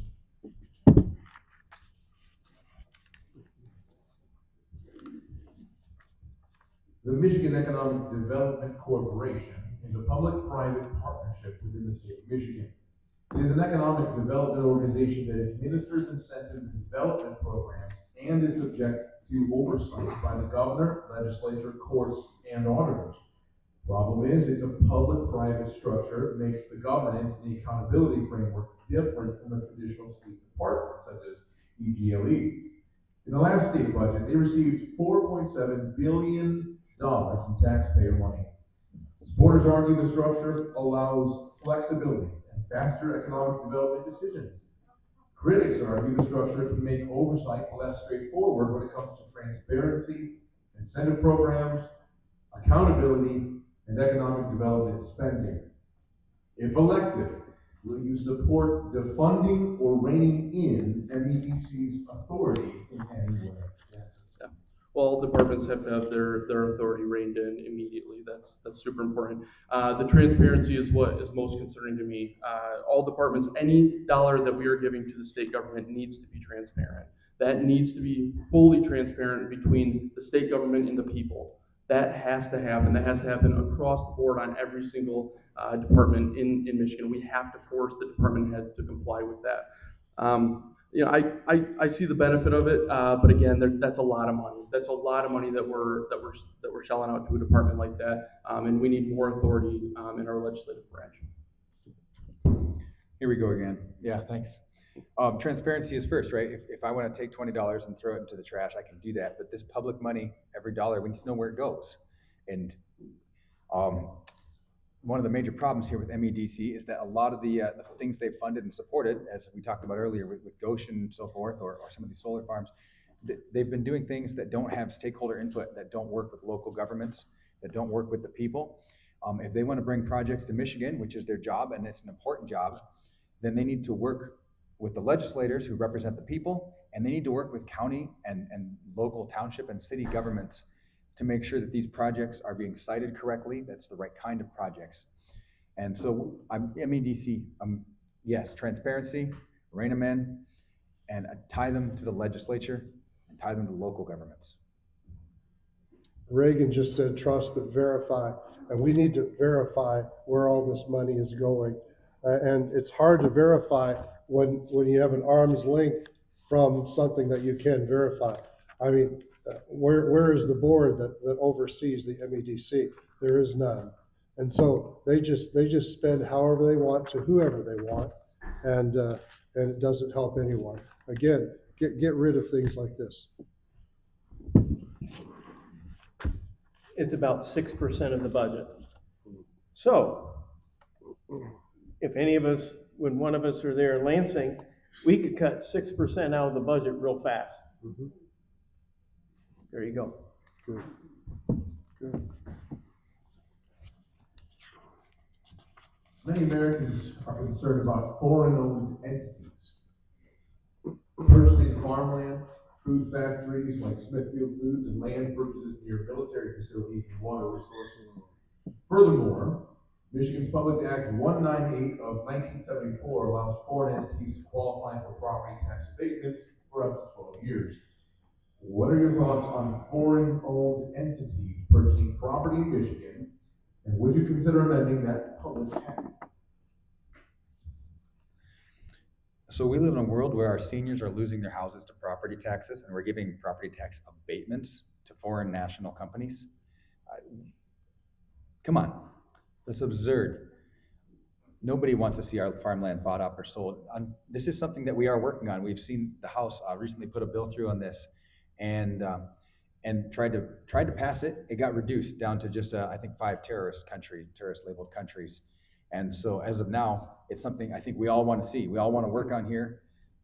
Let's get that Republican legislature and Republican governor in place and push forward to making sure American farmland stays in the hands of American farmers where it belongs. It can't happen fast enough. We've got to take it over. The foreign entities should not be able to buy land, especially close to a base, to a U.S. base. They shouldn't be allowed to have land here in Michigan, is my opinion. But especially to have the property tax abatements. That is completely asinine to allow that to happen when we're all struggling with our own property taxes. Crud. Yeah. Couldn't have said it better. There you go. You know, folks, we are an agricultural district. We are common sense people.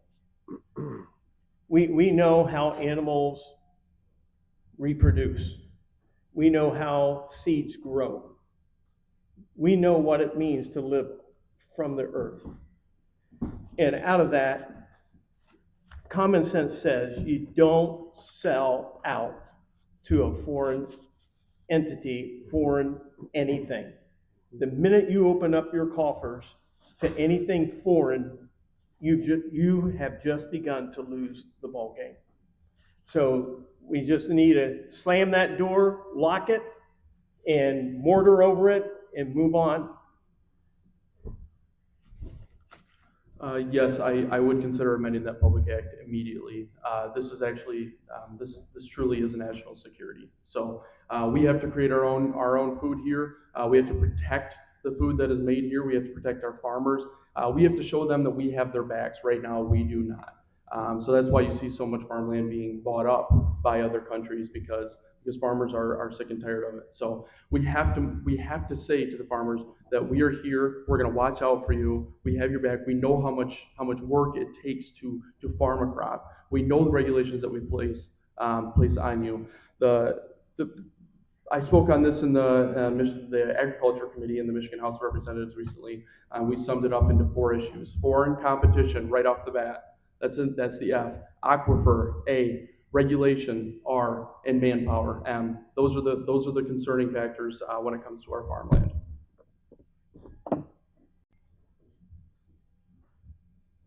The Strategic Outreach and Attraction Reserve Program, called SOAR, is an executive administrative incentive fund administered by the Michigan Economic Development Corporation. China's Goshen proposed to build a battery plant in the Green Charter Township in Mecosta County, but was rejected by the people. This foreign-owned entity received $715 million from the SOAR program overseen by the MEDC and was never returned. If elected, will you commit to rein in the free-flowing dollars that SOAR seems to throw to the wind? This is from Ben. Oh, yes, thank you. I'd rein that in faster than I could do anything now at my age. So wow, again, we're dealing with the MEDC. And this is the problem that we had before with the previous question, that it's not there's no accountability for what they're giving away. I mean, they haven't gotten it back. Who knows? Where is it? Well, we need to find out. Again, it comes back to we the people. I mean, if we the people, if the Mecosta County, the Goshen thing could be rejected by the people, we the people need to stand up and say, no, enough is enough. We cannot have things like this in our great state. Just a great phrase to the people up there in Green Charter Township. Power to we the people. It works. It worked 250 years ago. We the people. And we will continue with the freedom. We will continue to stand up against these type of issues the same way. We the people. Yes, absolutely. I would rein that in immediately. We have to. We cannot allow China to own these type of corporations in our state for a number of reasons. It's a problem across the board. But again, we have to reinstate and protect local control. Local townships, local zoning boards, they should have the say on what's happening in their communities over the state and especially over the Chinese party. Thank you. Yeah, thanks to them. And thank you that we were able to say that in this case. It may not happen next time. Definitely power to local boards. But as we look at that SOAR money and think of all that money, I bet if we pulled this room, we could find a lot of good places that could have been spent in Michigan. Michigan has an identity as an agricultural state, as a tourist state, as a manufacturing state. We grow so many cool foods here, and then we ship them out of state to get processed. The first thing I would see that money go to is a string of processing plants that allow people who are growing that food to process it closer to home, so that we're not growing something, shipping it 3 states away, and then buying it back here the next week to put in Meyer. We can think of better places for that money, and more power to the local government. In the interest of time, we're going to combine this question. This is a question on legal immigration. Do you believe illegal immigrants should be entitled to any form of financial or social welfare support from taxpayers, including support such as driver's licenses? And what is your position on the deportation of illegal immigrants? All, some, or none? We're starting with Rich. Well, first of all, that really is a federal issue at the border. So as far as that goes, someone that comes in this country, if they come in legally, fine. If they come in illegally, they have broken the law, period. If you and I break any part of the law, we're arrested, we can go to jail. And so from that standpoint, try to do this in any other country and see what happens. Cross the border of Russia illegally, see what happens. cross the border into Mexico or Canada illegally. See what would happen. So in our state, no, if you are an illegal immigrant, if you have broken our laws, no, you do not have the rights as a US citizen. So therefore, no license, no job, goodbye. Yeah, absolutely. We must comply with our federal government and investigations, and also the operations to deport illegal immigrants. It's a privilege to be a citizen of this country, and there is a way to do it. There's a legal process. Go through that legal process, and you won't have to worry about that. But absolutely, we as a state, we have to comply with what the federal government is doing right now, for sure. I myself am actually a legal immigrant to this country. I was born in Ontario. I joined here when I became an adult, and I could see that this was my country, it was my home, and I was very proud of its history, its legacy, being a beacon of liberty and really birthing that to the whole world. So legal immigration has built this country into what it is and kept us, in many cases, kept us on the right track. A lot of good people have come in and built us to what we have. Illegal immigration is just, there's piles and piles of people here. As far as I can tell, they're not entitled to any kind of financial benefits here other than emergency medical services, and that's the way it should be. I don't really see how we can deport them all at once, and especially when there's so many people returning through the border. It's a federal question. The border needs to be sealed, the bleeding needs to be stopped, and then we can stop and look at where we're at. I agree with what's been said. I was in Portland, Oregon about 15 years ago in the federal courthouse watching about 200 aliens, legal aliens, being sworn in and asked questions by the federal judge. And they all were sworn in at the same time. And then right afterwards, they broke out in "God Bless America, Land That I Love."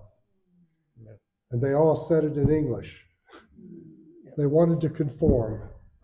And that's what this is all about, folks. It's people that want to come here and become what we are and what we have become together with all the legal immigrants that have come this way too, that we agree with.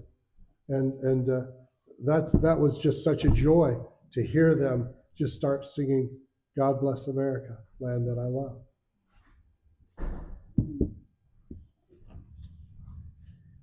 Question on the Second Amendment rights.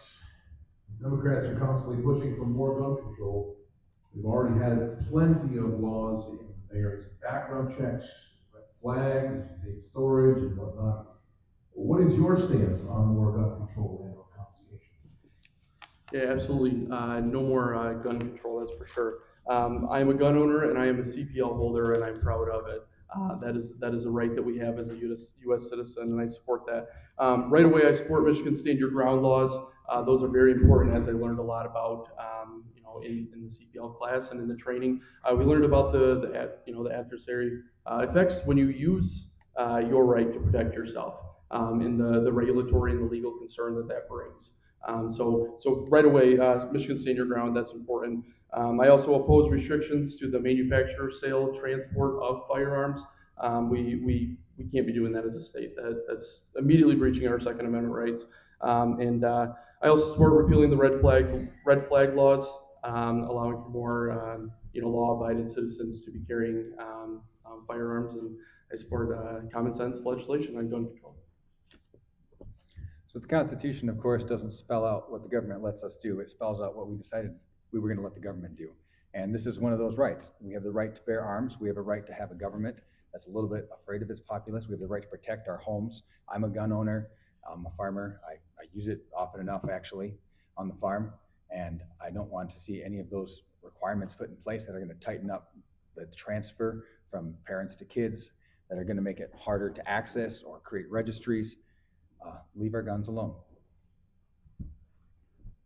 The Second Amendment is the greatest amendment that we have underneath the First Amendment.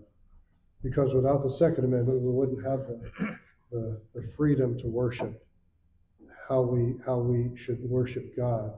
And so we've got to keep that open and the right there for anyone to keep and bear arms.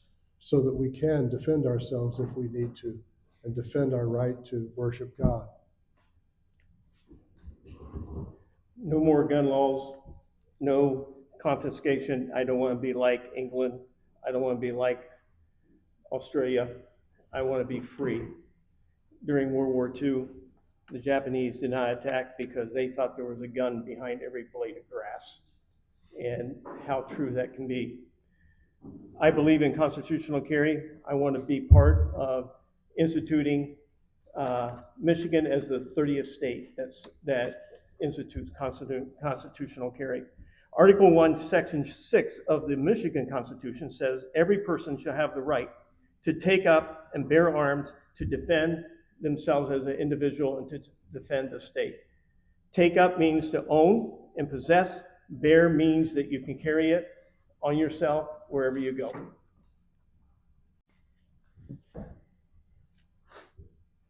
In 2023, the right to work law was repealed. Under the right to work law, employees in a unionized workplace could choose not to join the union. Employees could choose not to pay union dues or agency fees, and the employee could not be fired solely for refusing to financially support the union. In practical terms, a union was still required to represent all employees in the bargaining unit, including workers who paid no dues. Supporters called this worker freedom. Opponents called it free riding. Do you support reenacting the right to work law?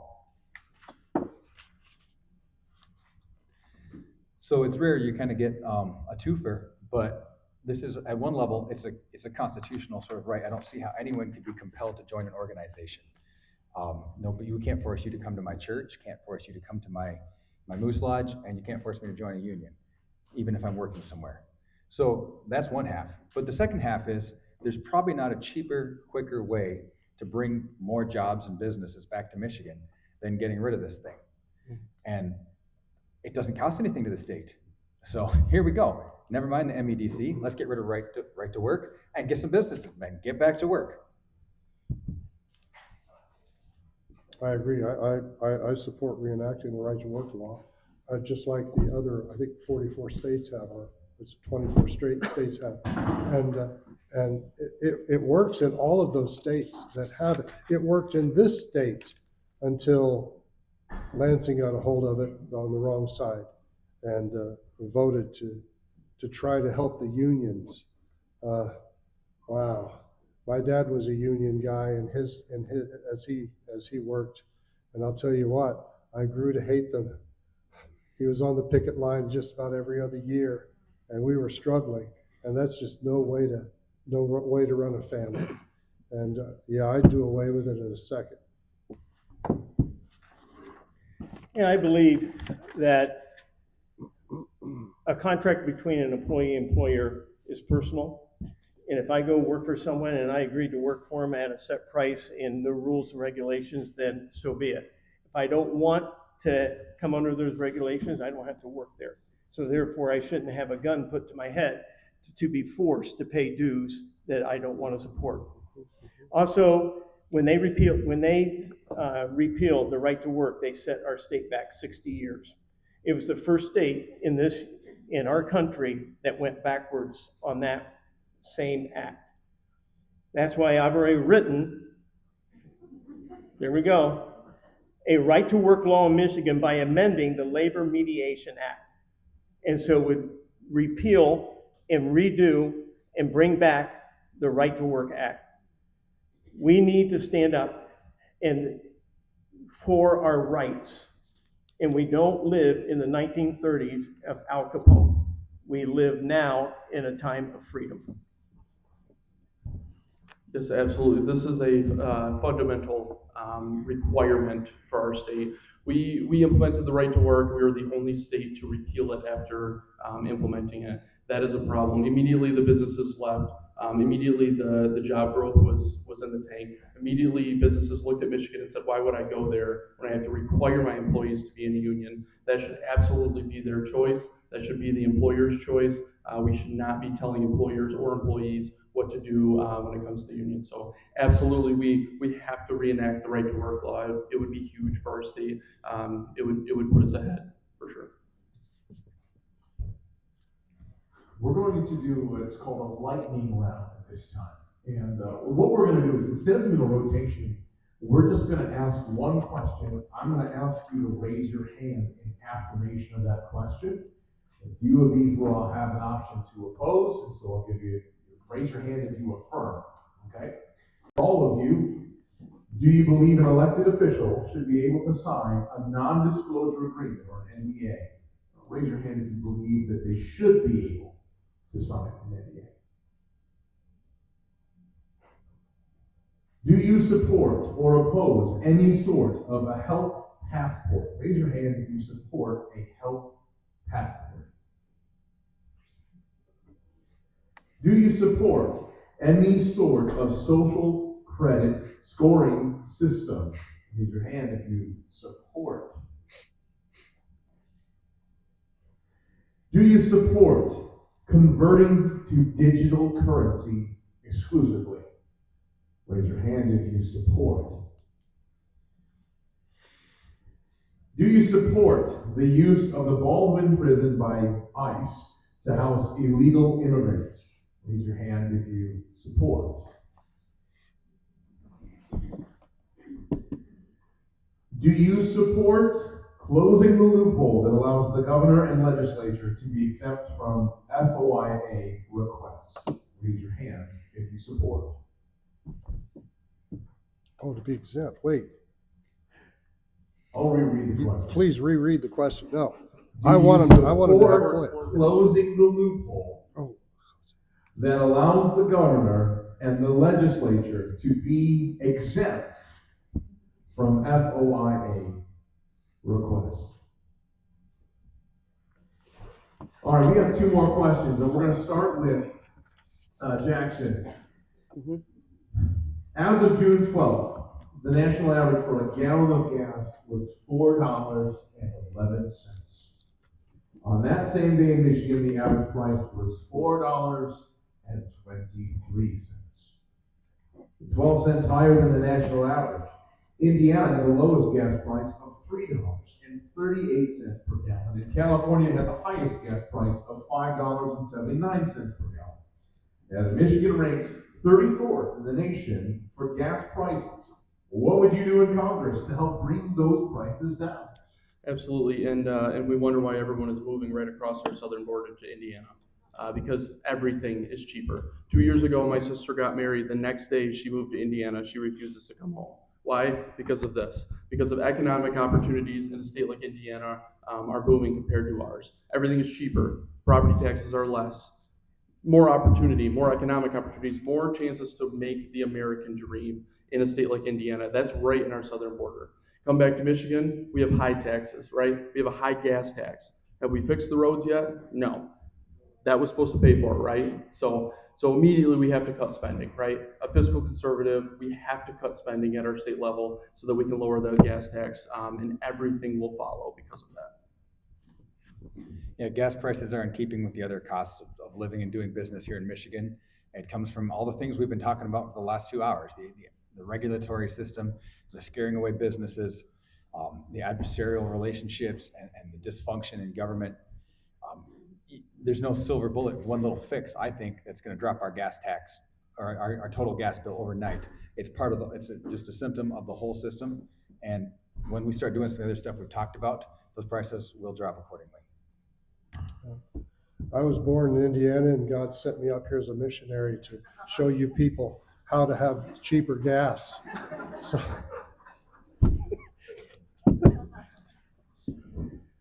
Well, one thing that took place is Michigan used to have a lower gas tax per gallon, but we had the sales tax on top of it. So what happened is, just not too long ago, they got away, they removed the sales tax, but they raised the price per gallon to 52.5 cents per gallon. Michigan has less roads than Ohio, a little bit more roads than Wisconsin. And yet Ohio only has a 38.5 cents tax on their gas, and they have beautiful roads and bridges and that. The biggest problem that we have is part of our gas tax, get this, you and I are paying for public transportation in Detroit, Lansing, and Grand Rapids. So Ohio has in their constitution that public funds from gas tax can only be used for roads and bridges, no public transportation.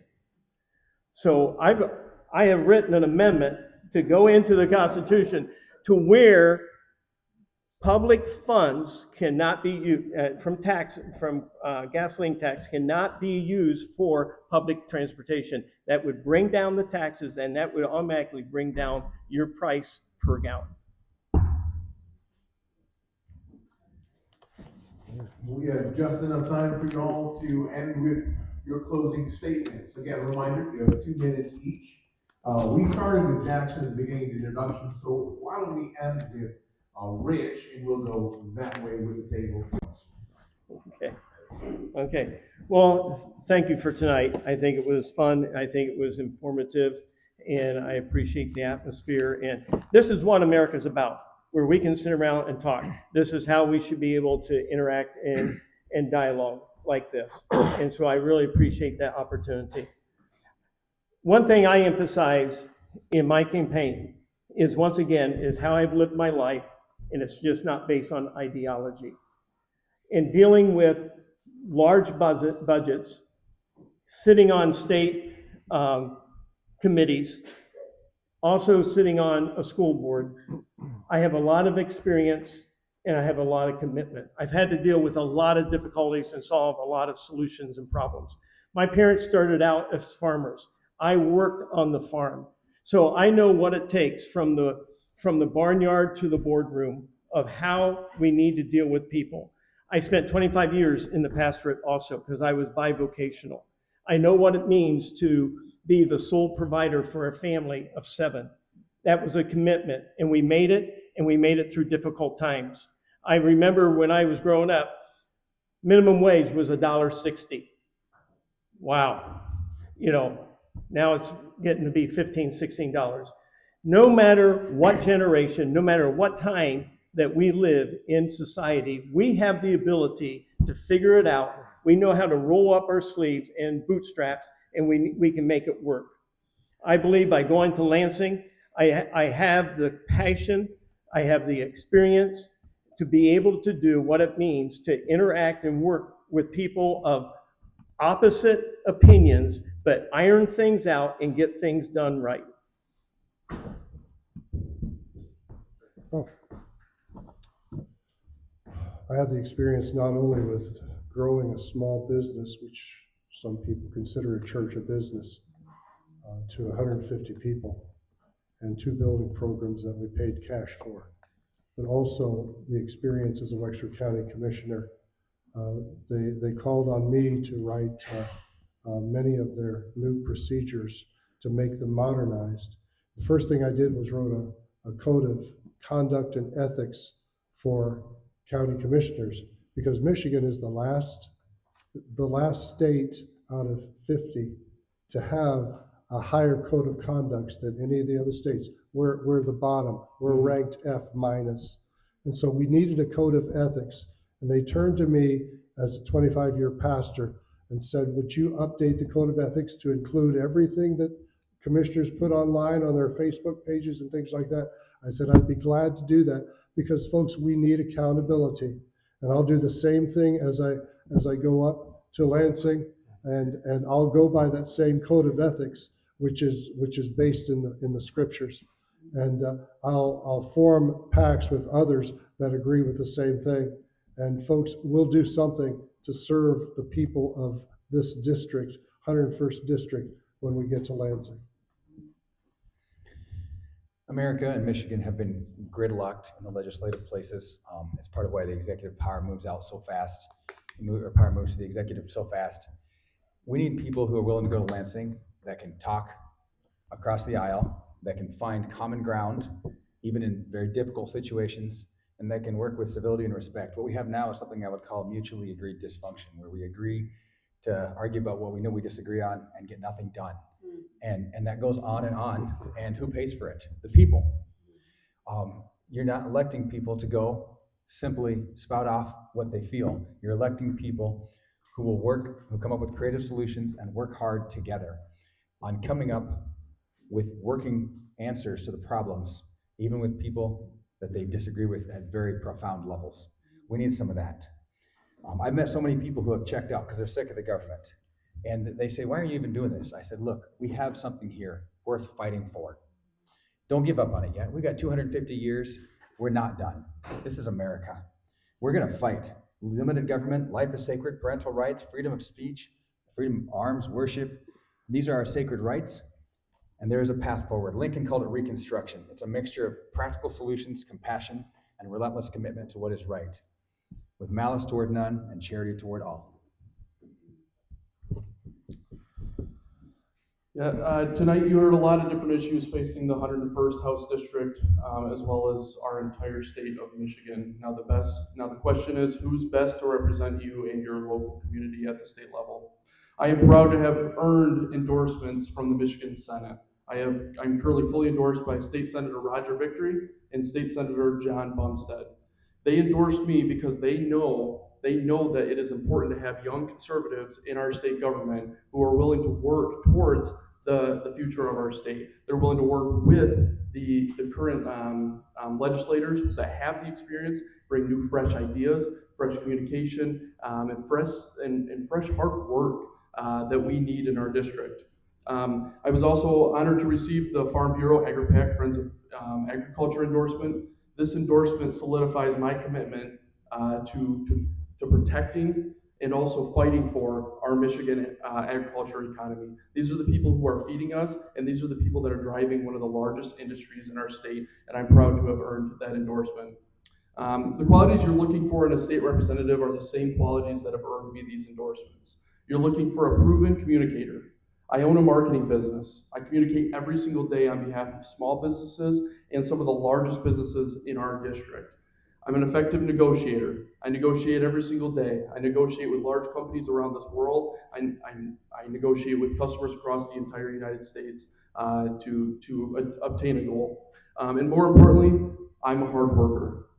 I was endorsed by them because they know I have the time, energy, and effort that it takes to be an effective legislator in Lansing. They know that I'm going to show up for the townships. They know that I'm going to show up in Lansing. They know that I'm going to work harder than anybody else in Lansing, and that's what you're looking for. I'm honored to earn your vote. Thank you all for being here. I appreciate the chance to share a little bit about my vision to be future focused here in Michigan. God bless you, and God bless the 101st District. Let's give our candidates a round of applause.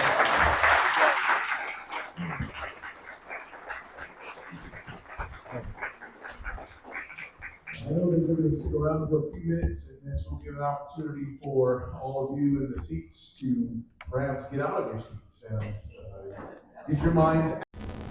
Okay, guys, what do you think? Who is the best candidate of the group?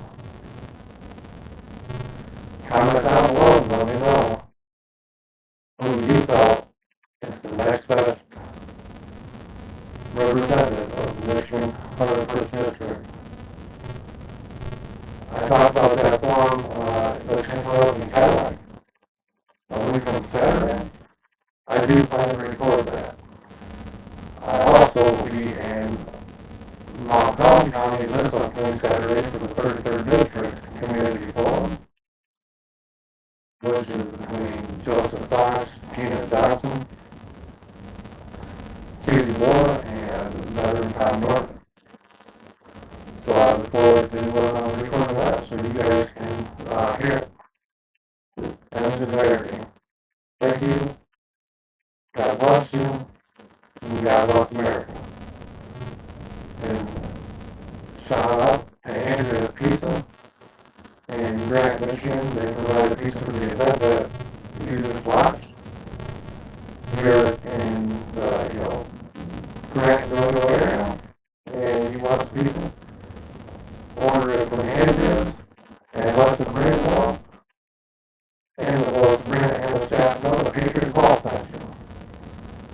Thank you.